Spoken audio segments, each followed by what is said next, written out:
ตอนเช้าของวันที่13 กรกฎาคม 2017 นี้อยู่ที่บ้านหัดยาวเมืองและแขวงหลวงน้ำทาจัดพิธีปล่อยปลาขึ้นอย่างเป็นทางการ โดยการเข้าร่วมของทานบุญยีเกี่ยวคุณเมือง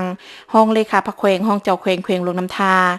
มีทานเจ้ายีมิงผู้ตั้งหน้ากระทรวงเกษตรกรรมและป่าไม้สาธารณรัฐประชาชนจีน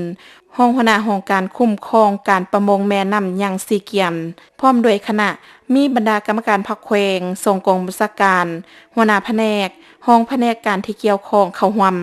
ท่านรองศาสตราจารย์ปริญญาเอกคำเล็กไซดารากรรมการพรรคแขวงหัวหน้าแผนกทรัพยากรธรรมชาติและสิ่งแวดล้อมแขวงได้ขึ้นผ่านกฎหมายว่าด้วยสัตว์น้ำสัตว์ป่าภาคที่7มาตรา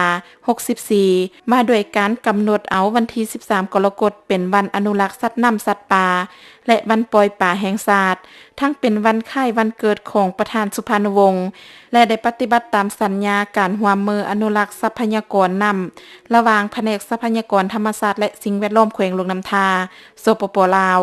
กับแผนกกสิกรรมกิ่งแขวง12 ปนาแขวงยุนนานสปป.จีนซึ่งปลาที่นำมาปล่อยในครั้งนี้มีทั้งหมด 130,000 ตัวในนี้มีปลาเคิงและปลาในข้าพเจ้ารู้สึกภาคภูมิใจเป็นอย่างยิ่งที่ได้รับการเชื่อเชิญและได้ต่างหน้าให้การนำของแขวงมาร่วมพิธีปล่อยปลาในวันอนุรักษ์สัตว์น้ำสัตว์ป่าแห่งชาติ13 กรกฎาคม 2017 และแสดงความยินดีต้อนรับและชมเชยทานเจ้ายีมิงพร้อมด้วยคณะที่ได้สละเวลาเดินทางมาจากสปป.จีนได้นำเอาปลาน้อยมาช่วย